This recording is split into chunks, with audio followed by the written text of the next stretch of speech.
سلام امید، چطورین؟ خیلی خوش اومدین به یه ویدیو دیگه. من حسین هستم. امروز من تا براتون این ماکت کامیون فرایت یا حالا بعضی هم میگن فریت لاینر کاسکادیا رو براتون بررسی بکنم. نسخه جدیدش که قبلا آنباکس رو براتون گذاشتم. اگه آنباکس رو ندید حتما بریم ببینین. و خب حالا امروز من تو بررسی تخصصی رو براتون بذارم. این ماکت خیلی باحال و کمیاب و گوگلی پگولیه و خب دیگه اومدم به هر حال براتون بررسیش بکنم. ماشاءالله هزار ماشاءالله بزنم به تخته. خیلی یوغور و گنده است و خب دیگه برای بار هزارم هم که اومدم براتون بررسیش کنم دیگه. قبل از دیدن ویدیوهای جدید هستین حتما چنل رو در آپارات بشین و اینستاگرام ما هم فالو بکنیم. بریم که داشته باشیم بررسی این ماکت خیلی باحال و ماشاءالله هزار ماشاءالله قولتشنه. بریم.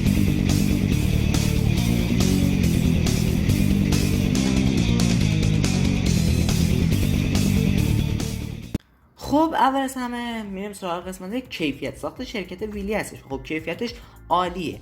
این ماکت یک کامیون دماغدار هستش و خب به خاطر همین دماغش هست که طول خیلی بیشتر نسبت به بقیه کامیونا از شرکت ویلی و از سری SH داره و خب حدود 28 سانتی متر طولش هستش. اما خب کیفیتش عالیه. تقریبا تمام این قسمت های سفید فلزی هستن. البته من فکر کنم این قسمتش پلاستیک باشه،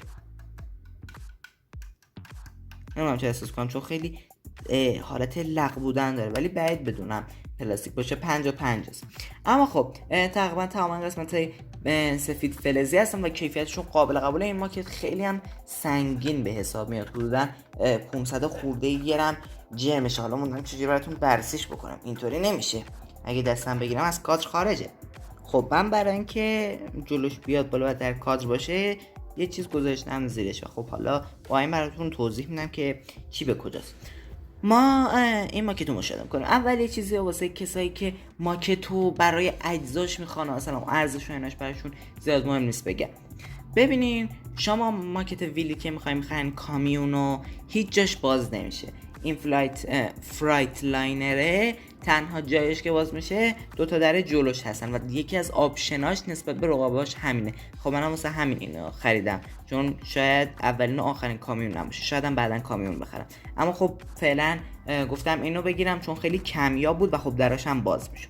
اما شما تمام کامیونا از سری SH ویلیو که بخرین، مثل اسکانیا R470، مثل FH12 دیگه، مثل بنز آکستورس اگه اشتباه نکنم، اینا همشون هیچشون باز نمیشه و صرفا یه فلز گنده و خالی میاد جلوتون که فقط چرخاش میچرخه.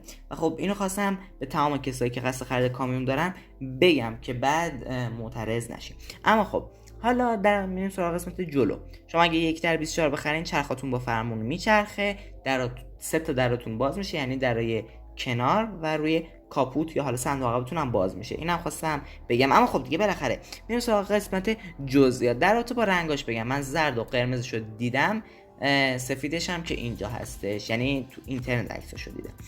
و ما اینجا جلو پنجره خیلی بزرگو داریم که از پلاستیک براق بسیار با کیفیت و درخشنده. اینجا نوشته فرایت یا حالا فریت، بعضیا میگن لاینر، رو میتونیم مشاهده بکنیم. و اونجایی که حروف هستش تو خالیه و خب پلاستیک، حالت پلاستیک براق داره، اون کلمه رو مشاهده میکنه و دورش مشکی هستش. بعد ما در اینجا همون جلو پنجره مبارک رو میتونیم مشاهده کنیم که جزئیات بسیار زیادی داره، خیلی زیاده. اینجا حالت شیسلی داره و اینجا حالت راه داره و خیلی باحالا گوگلی مگولیه دیگه. ما این خطوط و تو رفتگی ها رو میتونیم مشاهده بکنیم در بدن. این قسمت زیریش پلاستیکی هستش همونطور که داریم مشاهده میکنیم، قسمت مشکی. بعد قاب چراغ‌ها رو میتونیم مشاهده بکنیم که خیلی خوب عالی طراحی شدن، از پلاستیک براق هستن، روشون یه تل قرار گرفته و این کنارهاشون نارنجی هستن. در قسمت جلو ما میتونیم آینه رو مشاهده کنیم که از پشت خیلی طراحی خوبی دارن، کیفیتشون هم واقعا عالیه و خیلی هم مقاومن، با اینکه من فکر میکردم که ممکنه شکننده باشه. همین قسمت فلزی برجسته رو داریم که حالا از رو سقف بهتر پیدا میشه که روش 5 تا دونه برجسته. یه نمیدونم رنگش رفته، ویلی رنگ نکرده، چون اصولا کامیونا که اینجاشون این چیز دارن اینجاش نارنجیه، حالا نمیدونم دیگه سیستمشو. در قسمت کنار ما میتونیم چیا رو مشاهده بکنیم؟ یه همچین قسمتی در روی کاپوت قرار داره که خب مشکیه حالت تو خالی داره و دورش اینجا چی قرار گرفته؟ یه خط برجسته فلزی که رنگ سفید نقره خورده. حالا من آوردم براتون جلوتر، بعد رو اون کنارش نوشته کاسکادیا رو میتونیم مشاهده بکنیم. این قسمت های مشکی هم که رنگ شدن و پلاستیک نیستن، داخلشون این سری حالا حالت شیاری هم داره، همونطور که دارین مشاهده میکنین. بعد خود آینه ها دور یک قاب پلاستیکی هستن که فرو رفته در. خود دستگیره های در رو میتونیم مشاهده بکنیم با جای کلیدشون که خیلی خوب طراحی شده. این قسمت های زیر که خب اگه این یه تیکه که بهتون گفتم، یعنی تا اینجا اگه فلزی باشه که احتمالاً هم فلزیه، این قسمت های زیر هم مشکیه و خب فلزی هم که خیلی باحاله. بله همونطور که داریم مشاهده میکنیم، بذاریم بهتون نشون بدم ببینین اینطوری. بعد ما یه همچین جایی هم داریم که در اون قسمتش یه فرو رفتگیه که وسطش یه بیرون زدگی فلزی هستش و خب حالا نمیدونم واسه اینه که کامیون خب با گاز و اینا کار میکنن دیگه، نمیدونم واسه اینه که گاز بهش بزنن یا اینکه نه اون پشت واسش جاش.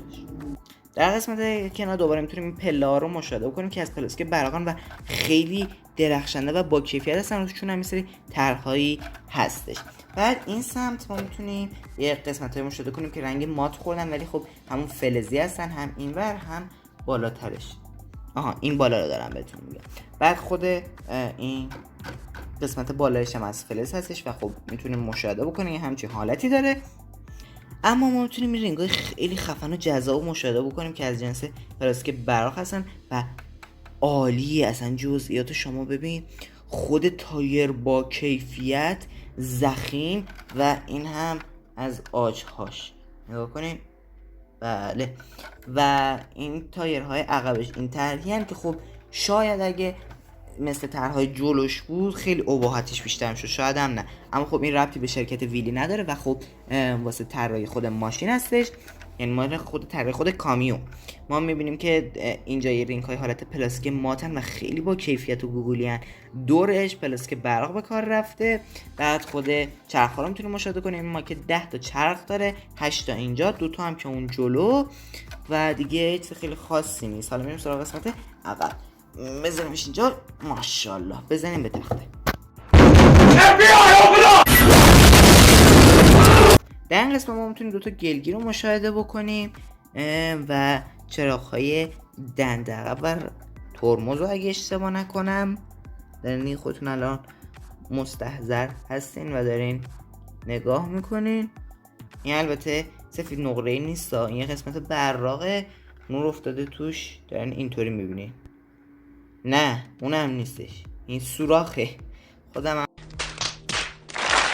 هم گیج شدم، این سوراخه و اون موقعی اونطوری به نظر می اومد. اینجا سوراخه. بعد در این قسمت عقب ما دیگه چیا رو میتونیم مشاهده کنیم؟ اینجا بارش هستش که خب شما اگه یک سری از همون سری SH یونولیت توشه، حالا بسته بندش سری SH شما وقتی بخرین بعضیش هستن بار دارن، مثلا یکی از آشنای ما FH12 رو داره و با بارشو داره، یه بار خیلی بزرگ داره که پلاستیکی هستش و خب شما میتونید اونو در بیاری و به این بزنی، به هم وصل میشن با این جایی که طراحی شده براش.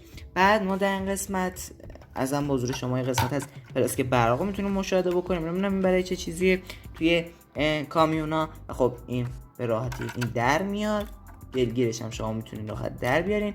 یه پله هم اینجا داره، ببین اینم خیلی راحت در میاد و نمیدونم برای چیه، برای چی ویلی اینطوری طراحیشون کرده که در بیاد. نمیدونم برای باحال‌تر شدن اینطوری طراحی شده، نمیدونم واسه اسمش چی بود، مثلا برای اینکه ویلی نخواد این قطعات رو دیگه به هم متصل کنه اینطوری طراحیشون کرده.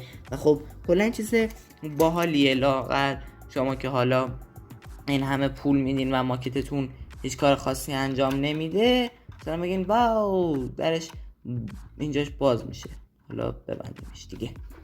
خب حالا بریم واسه کجا.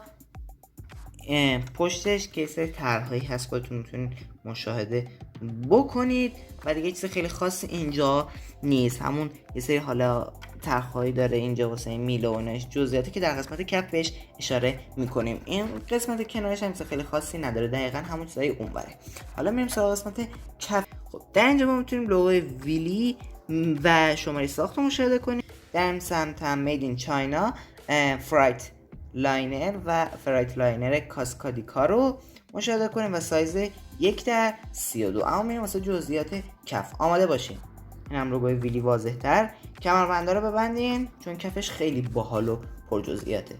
دیگه من دهان مبارک رو بندم و دیگه شما ببینید و عشق کنید.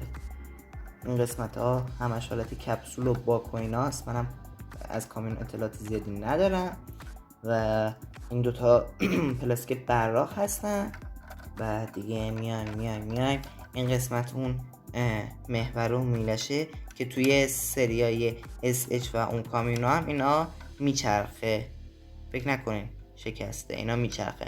مثلا یه اسکانیاش هم که من دیدم اینش میچرخه، پس یا فکر کنین وای خرابه و از اینجور داستانه. حالا این پله که بهتون گفتم اون موقعی در میاد. بعد این قسمتش هم خیلی باحال هستش، میتونید مشاهده بکنین و جزئیات کفش خیلی خوب و راضی کننده است. دیگه این ما که یوغور دیگه کلا کامیونا یوغورن دیگه، لاغر یک کفی داشته باشه. اینجا من اگه اشتباه کنم خب قاعدتا اگزوزش باید باشه، چون اون سری کامیونای اس اچی که من دیدم اکثرا خب برمیگرده البته به طراحی خود کامیونا، ولی خب اونا همشون اگزوزشون از اینجا می اومد و از اینور مثلا میزد بیرون.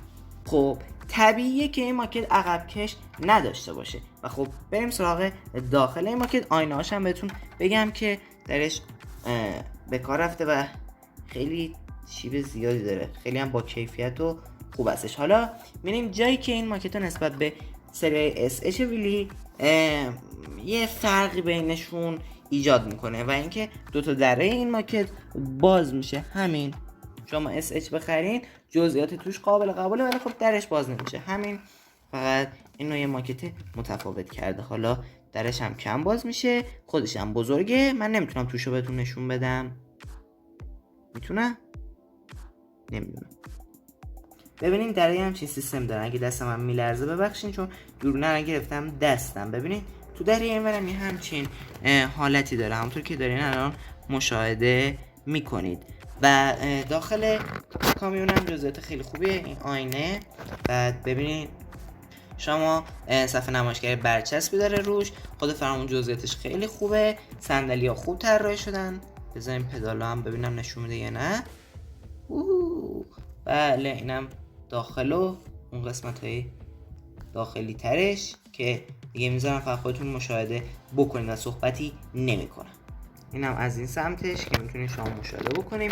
البته با کیفیت لولا هم بهتون بگم که لولاش واقعا عالیه، تلقاش هم همینطور دیگه. حالا نمیدونم بتونم تخت خوابش هم بهتون نشون بدم یا نه. تخت خوابش هم خیلی یعنی جزئیات خوبی داره ولی خب چون رنگ بندی نداره نمیتونم خوب بهتون نشون بدم. نمیدونم الان میتونید مشاهده کنین یا نه، فکر نکنم بتونید مشاهده کنین. ولی خب اون پشتم یه چیزی طراحی کرده، یه اتاقی که خب مال تخت خواب و استراحتگاه راننده هستش. بله ببینید زیاد پیدا نیستش و خب خودتونم وقتی به ماکتو در دست بگیرین به سختی میتونید توشو ببینید دیگه. من با گوشی که اصلا نمیتونم بهتون نشون بدم. خب امیدوارم که دیگه توشو دیده باشین. یه ظاهر و باطن کار همین بود. در رابطه با تلقش هم صحبت نکردم، کیفیتش خیلی خوبه. برپا کنم به صورت برجسته برای تلق طراحی شدن. یه سری چیزایی هم داخل ماکت میتونید مشاهده بکنید.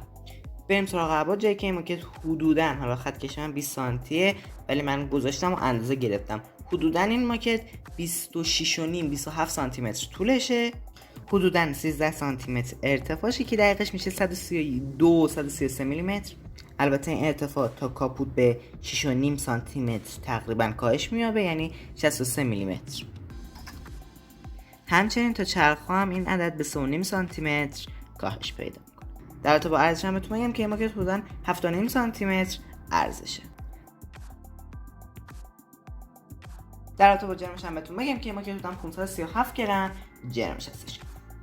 خب دوستان این بود از ویدیو امروز ما. امیدوارم از چنل کافی رو برده باشین. اگه جدید هستین حتما از چنل رو در آپارات بشین و اینستاگرام ما هم فالو بکنید. اگه هم از این ویدیو خوشتون اومده حتما کانال لایک کنید، یعنی دکمه قلب کلیک کنید، نظرتون در رابطه با این ویدیو و ویدیو قبلی ما هم در قسمت گاو بنویسید. و خب اگه که خود ویدیو خشک و خالی بود ببخشید، خیلی بزرگ بود، فیلم برداری ازش سخت بود برام و اینکه خب منم زیاد در مورد کامیون اطلاع ندارم، ولی خب خیلی درخواست کرده بودیم واسه همین بررسی تخصصیشو براتون سریع گذاشتم و یه ببخشید اگه زیاد اطلاع نداشتم و بعضی چیزا رو اشتباه گفتم، شما عزیزان به بزرگواری خودتون ببخشید. در هر حال آرزو می‌کنم روز خوبی داشته باشین و تا ویدیو بعد خدا نگهدار.